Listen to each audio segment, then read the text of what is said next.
Welcome to another Froch on Fighting. This is going to be a weekly thing, so make sure you subscribe. I'm going to try and release one of these videos every Wednesday. Thanks for all the questions you've sent in. Keep them rolling as well. I'm going to do my best to get through the good ones and answer them best I can. So the first one that I'm going to talk about really is the Piers Morgan Conor Benn interview, which I watched yesterday.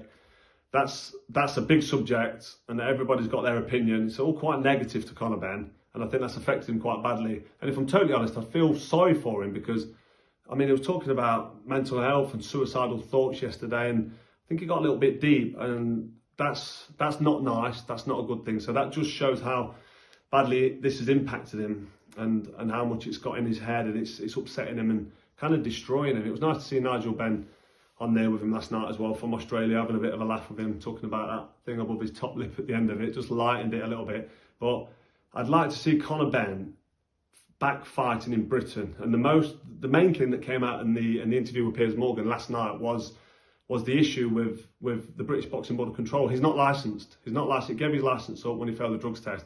And he says, I don't want to fight in Britain anymore, I'm not interested. And it's transpired that he's now suing the board. I didn't know that. I didn't know he was trying to sue the British Boxing Board of Control. They're there for the safety of the fighter. He failed 2 drugs tests. They stopped him from fighting Chris Eubank Jr. If they'd have let the fight go ahead, I think they would have been held responsible if somebody was injured. If Chris Eubank Jr. got injured and they knew that Conor Benn failed a drugs test, that would have looked terrible. I mean, I'm just saying the way I think it works. So the British Boxing Board of Control, from that sense, couldn't really win. So this suing, the Conor Benn suing them, I'm not so sure about it. In my opinion, maybe that shouldn't be happening, but we'll leave it to his legal team. In terms of Conor Benn in his career and moving forward with his boxing career, I think he needs to fight in Britain. So he needs that British Boxing Board of Control licence. And I did say last week that I'll reserve judgment and keep my opinion to myself on Conor Benn until he's had the interview with the British Boxing Board of Control. He's got to sit in front of the board, sit in front of Rob Smith and all the boys. Like Charlie Giles is still there for his retired, but some of them old boys that have got a passion for boxing, most of them volunteer. They just want the best for the fighters. So Conor Benn needs to show some respect for that governing body, sit in front of them and just take it on the chin. He needs to offer them some explanation. He does have, as Piers Morgan pointed out, a 270-page dossier with an explanation as to why he's failed the drug test or reasons why there could be some kind of... His main thing was contamination. So if that's the case, and that's his argument, sit in front of the board, have it out with them, and then just see what comes back. Listen, boxers before him have been banned from boxing. Canelo Alvarez failed a drug test. I know Dillian White failed a test. Sure, Roy Jones Jr. Boxers, top fighters, have failed drugs tests, took the ban, took it on the chin, and moved on with a career. Obviously, Conor Benn is saying he's innocent, and he's really digging his heels in and saying, I've not cheated, I'm not a drugs cheat, I'm innocent. And he sounds really passionate about it. And if I'm honest, listening to him, I believe him. But he has to sit in front of the board and just be heard. And then they'll make a decision. And I just think that's got to happen for him to move on with his career. So he's got to get on with it. So if he decides not to fight in Britain, he can fight in America or wherever else in the world.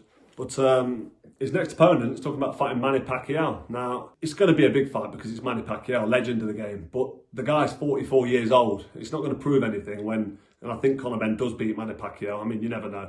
Pacquiao's brilliant and he still seems to be quite fit even though he's 44. I'm 45. Still got it.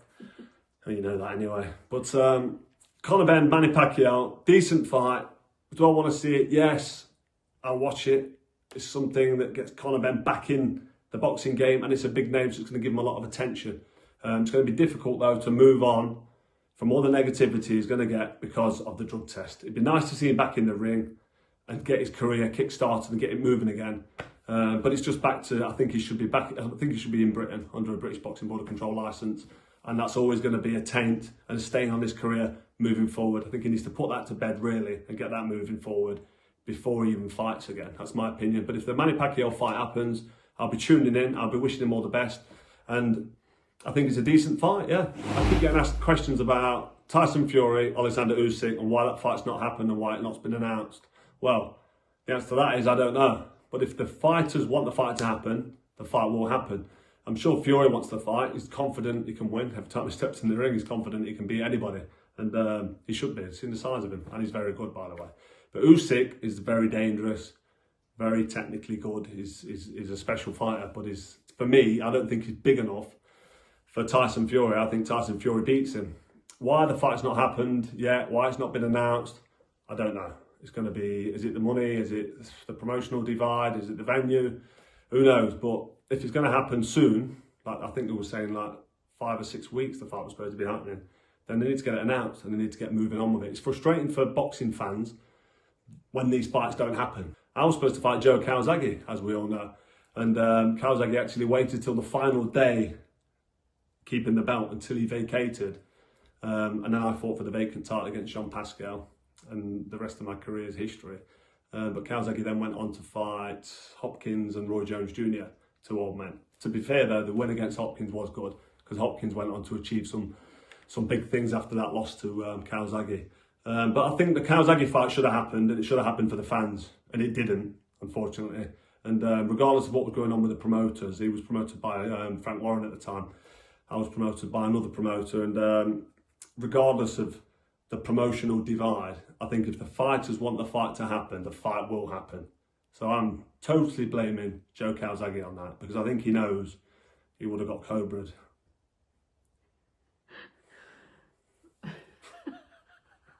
Sorry about that. I was supposed to talk about Tyson Fury, Oleksandr Usyk. I went on a bit of a tangent with Joe Calzaghe. Let me just touch back on Calzaghe. If I boxed Joe Calzaghe back then, this is how it would have gone. 2 possible outcomes. Joe Calzaghe would have either beaten me on points, because he's very fit, he's very strong, he's a very good fighter, or I'd have chinned him. I'd have knocked him El Sparker. I'd have backed myself to knock him out. Robin Reed hurt him, Robin Reed put him down. He lost a split decision. Never got that rematch, by the way. He rematched Mario V. But this ain't a beat Joe Calzaghe up session. This is just me telling you the facts. He would have probably beaten me on points, or he'd have lost by knockout or by stoppage. That's what I think would have happened. But anyway, that's me backing myself, because I believe in myself. But Fury, Usyk, that fight should happen. It needs to happen. It's a unification fight. Usyk took all the belts off Anthony Joshua. He beat him twice. And Tyson Fury, for me, is the best heavyweight in the world at the moment. He's almost unbeatable. You've got Deontay Wilder and Usyk and Fury in the top 3. But Fury, I just think, levels above them. It's such a shame if that fight don't happen. So hopefully that fight happens next. Obviously, AJ's rebuilding now. He's fighting Franklin. Hopefully he can get himself back in the mix. But what can I say? Fury, Usyk, come on. Get your heads together and get this fight made. So that's it for today. Keep sending in your questions. We're going to go through them meticulously, and I'll answer the ones that, for me, sit at the top of the stack. Don't forget to like and subscribe. Like I said, get your questions in, and I'll see you next week.